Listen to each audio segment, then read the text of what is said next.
മഹാനായ Ibn Abbas റളിയല്ലാഹു തആല അൻഹുവിനെ തൊട്ട് റിപ്പോർട്ട് ചെയ്യുന്ന ഒരു ഹദീസില് അല്ലാഹുവിന്റെ റസൂൽ സല്ലല്ലാഹു അലൈഹി വസല്ലമ തങ്ങൾ പറഞ്ഞു, മാമിൻ റജുലിൻ യൻദുറു ഇലാ ഉമ്മിഹി നദറ റഹ്മത്തിൻ, ഒരാള് ഉമ്മാന്റെ മുഖത്തേക്ക് നല്ല കൃപയോടെ കാരുണ്യത്തോടുകൂടെ അങ്ങനെ നോക്കിയാൽ, ഉമ്മയെ സന്തോഷിപ്പിക്കുന്ന തരത്തില് ഉമ്മാന്റെ മുഖത്തേക്ക് സ്നേഹത്തോടെ കാരുണ്യത്തോടെ നോക്കിയാൽ,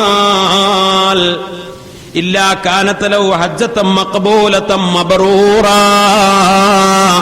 ഒരു നോട്ടത്തിന് ഉമ്മാന്റെ മുഖത്തേക്ക് സ്നേഹത്തോടുകൂടെ ഒരു നോട്ടം നോക്കിയാൽ മഖ്ബൂലും മബ്റൂറുമായ ഒരു ഹജ്ജിന്റെ കൂലി ലഭിക്കുമെന്ന് റസൂലുള്ളാഹി സ്വല്ലല്ലാഹു അലൈഹി വസല്ലം.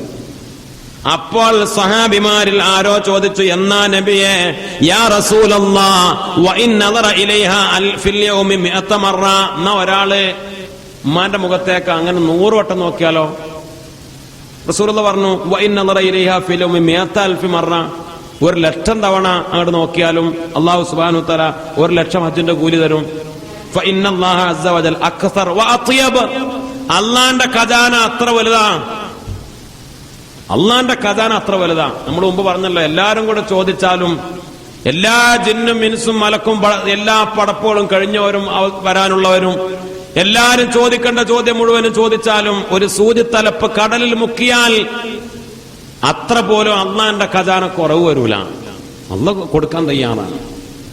100 വട്ടല്ല, 1,00,000 തവണ നീ നിന്റെ ഉമ്മാന്റെ മുഖത്തേക്ക് ഒരു ദിവസം കാരുണ്യത്തോടെ നോക്കിയാൽ 1,00,000 ഹജ്ജിന്റെ കൂലി അള്ളാഹ് തരും. അല്ലാഹു അക്സർ അല്ലാഹു അത്യബ് എന്ന മഹാനായ മുത്തുനബി മുഹമ്മദ് മുസ്തഫ സല്ലല്ലാഹു അലൈഹി വസല്ലം.